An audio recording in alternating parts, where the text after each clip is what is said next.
Shalom, saudara-saudariku yang dikasihi Tuhan. Kebenaran firman Tuhan untuk kita pada Minggu Sengsara yang ke-6.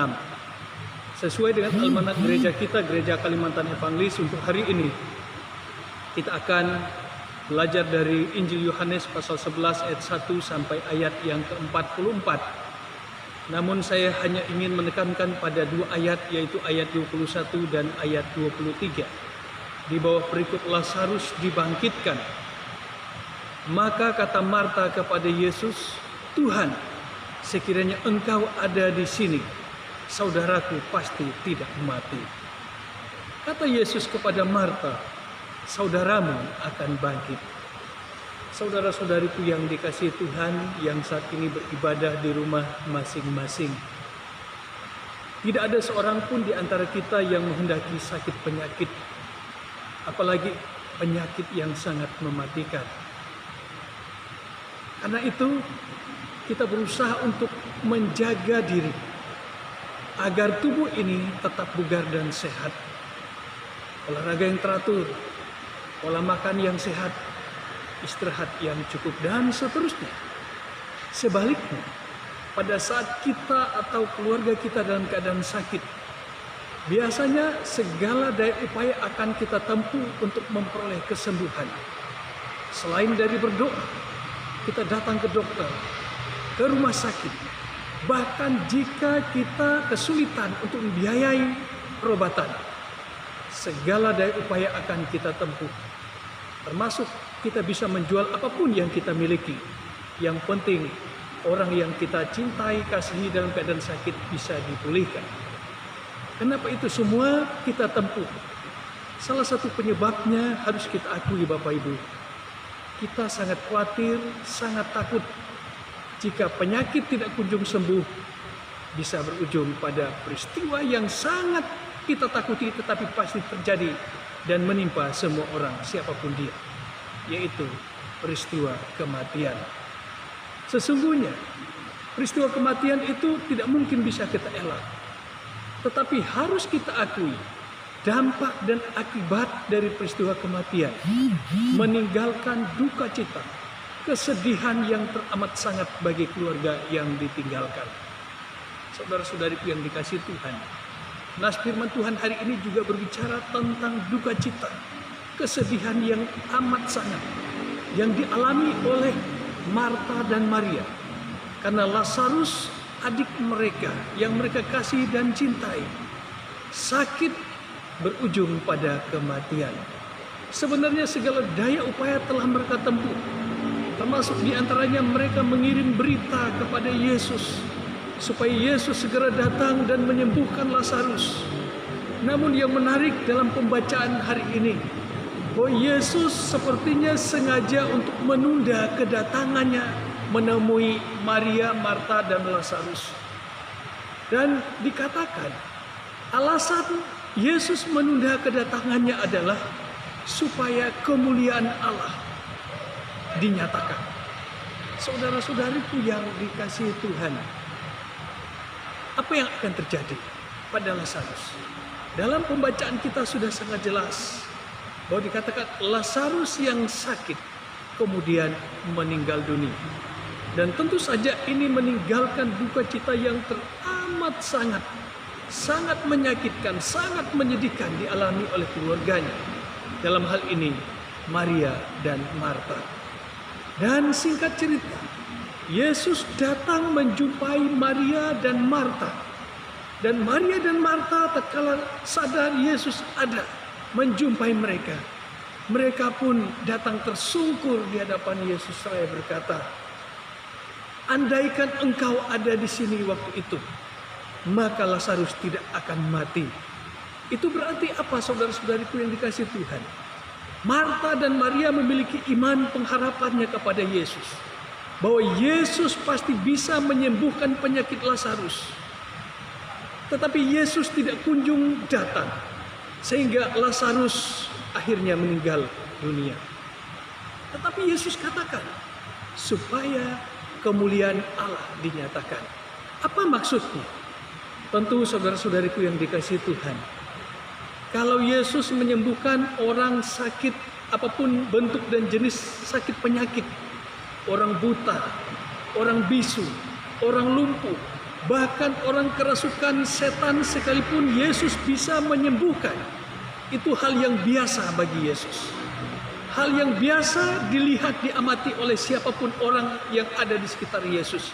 Menyaksikan Yesus menyembuhkan berbagai macam sakit penyakit. Tetapi dalam konteks kematian Lazarus, sejatinya Lazarus memiliki kesempatan yang sama untuk disembuhkan oleh Yesus.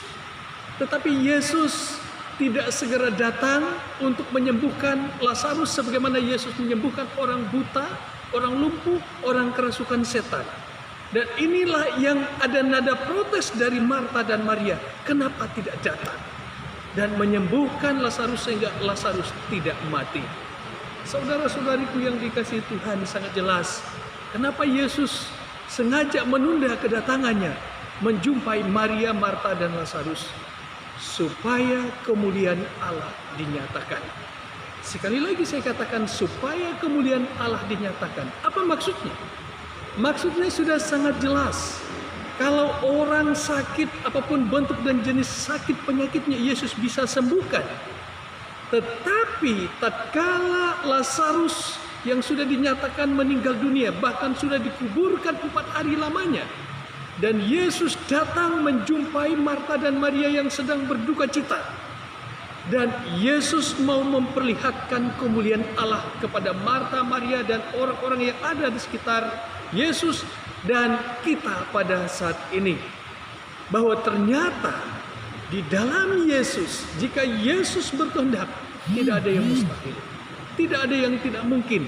Jangankan orang mengalami sakit penyakit, orang yang sudah meninggal dunia 4 hari lamanya Yesus bisa atasi, Yesus bisa bangkitkan. Dan itu terbukti tatkala Yesus mengerti kesedihan dan duka cita yang amat mendalam dialami oleh Marta dan Maria. Dan Yesus pun mengajak mereka ke kubur Lazarus, dan di sana Yesus memperlihatkan kemuliaan Allah. Yesus berkata, "Hai Lazarus, keluarlah." Dan ini adalah impossible, tidak mungkin, mustahil bagi kita, bagi Marta dan Maria. Tetapi di dalam Yesus, di dalam Tuhan kita Yesus Kristus, tidak ada yang mustahil, tidak ada yang tidak mungkin. Dan apa yang terjadi? Lazarus keluar. Lazarus bangkit dari kematian dengan kain kafan yang terikat pada tubuhnya. Dan Yesus katakan, buka kain kafan supaya dia leluasa bisa berjalan. Dan Lazarus bangkit kembali. Dan Yesus katakan, akulah kebangkitan dan hidup. Barang siapa yang percaya kepadaku, ia akan hidup walaupun ia sudah mati. Saudara-saudariku yang dikasihi Tuhan, apa artinya bagi kita pada saat ini? Ada beberapa hal yang firman Tuhan ingin sampaikan. Yang pertama adalah Yesus yang kita sembah dan kita imani adalah Yesus yang pro kehidupan. Yesus yang peduli terhadap kehidupan. Yesus berkuasa atas orang-orang yang hidup dan orang-orang yang sudah mati. Sakit penyakit, bahkan kuasa maut, Yesus berkuasa atas itu semua. Lazarus yang sudah 4 hari dalam kuburan, Yesus berkuasa untuk membangkitkannya. Bahkan Yesus sendiri mendeklarasikan dirinya, akulah kebangkitan dan hidup. Dan pernyataan itu Yesus buktikan dengan peristiwa Paskah. Yesus yang sudah 3 hari mati karena disalib, Yesus mengalahkan maut dengan peristiwa kebangkitannya. Itu berarti kehidupan bagi Yesus bukan berakhir pada kematian. Kehidupan akhir dari kehidupan bagi Yesus adalah kehidupan itu sendiri. Ada jaminan kehidupan meskipun manusia mengalami peristiwa yang sangat ditakuti oleh semua orang, yaitu peristiwa kematian. Itu berarti bagi saudara-saudari dan saya yang percaya kepada Yesus Kristus, maka kita juga harus pro kehidupan. Salah satu dari ciri kita yang pro kehidupan diantaranya adalah tatkala kita berhadapan dengan apapun tantangan pergumulan yang kita hadapi saat ini. Terlebih sebagaimana kita ketahui, dunia sedang menghadapi wabah virus corona COVID-19. Termasuk kita pada saat ini, sehingga kita tidak bisa beribadah bersama-sama di gereja. Karena kita adalah orang-orang yang pro kehidupan, maka kita juga ingin sebagaimana apa yang dianjurkan oleh pemerintah, bagian dari menjaga kehidupan. Kita pro kehidupan supaya jangan sampai masyarakat, jangan sampai kehidupan ini menjadi kacau balau, menjadi tertular karena wabah virus corona ini. Karenanya kita ambil sikap yang bijak, beriman kepada Yesus Kristus, tetapi juga bijak dalam mengimplementasi, menerjemahkan iman kita. Karena kita khawatir ada penyebaran wabah virus corona, maka kita setuju dengan sikap pemerintah, yaitu menjaga jarak. Karenanya ibadah kita laksanakan di rumah-rumah, tetapi itu tidak mengurangi arti dan makna. Karena Yesus berkata, di mana 2 atau 3 orang berkumpul di dalam namanya, maka Yesus pasti hadir di sana. Amin, saudara. Dan yang kedua, karena Yesus yang kita sembah adalah Yesus yang berkuasa atas kehidupan, Yesus yang berkuasa atas maut, Yesus yang berkuasa atas kematian sekalipun. Karenanya, maka walaupun teror virus corona terjadi di mana-mana, maka kita tidak perlu terlalu panik, terlalu takut. Takut panik sebenarnya lumrah dan manusiawi. Tetapi bagi orang-orang percaya, mari kita ubah rasa takut panik itu dalam pengertian yang positif. Ketakutan, kepanikan justru menimbulkan sikap waspada dan berjaga-jaga dengan menjaga kebersihan, menjaga jarak di masa wabah merajalela saat ini, menggunakan anjuran-anjuran yang pemerintah telah tetapkan, jangan keluar rumah, jangan berkerumun, dan lain sebagainya. Itu harus kita lakukan masing-masing. Dan terlebih, karena kita memiliki Allah di dalam Yesus Kristus yang bukan hanya pro kehidupan, tetapi juga berkuasa atas kehidupan dan maut, maka ketakutan, kepanikan yang ada pada kita tidak perlu sampai berlebihan, apalagi membuat kita stres, putus asa, kehilangan harapan, kehilangan motivasi, apalagi kehilangan iman. Justru semakin kita berhadapan dengan situasi seperti saat ini, semakin kita dekat kepada Tuhan, semakin kita bersandar dan bergantung sepenuhnya kepada Tuhan. Dan terlebih ini kesempatan yang baik bagi kita untuk mendekatkan diri kepada Tuhan bersama-sama dengan keluarga, ayah, ibu, dan anak-anak di rumah. Kita memuji Tuhan, kita mendengarkan firman Tuhan, membaca Alkitab, dan kita memberikan persembahan syukur terbaik kita kepada Tuhan. Itu yang Tuhan inginkan bagi kita saat ini. Mungkin sebelumnya kita masing-masing cuek dengan seisi rumah tangga, masing-masing kita mengurus diri sendiri, kita mengandalkan ego kita masing-masing, kita tidak mau peduli dengan seisi keluarga kita, mau ibadah atau tidak, mau berdoa atau tidak, kita tidak mau peduli.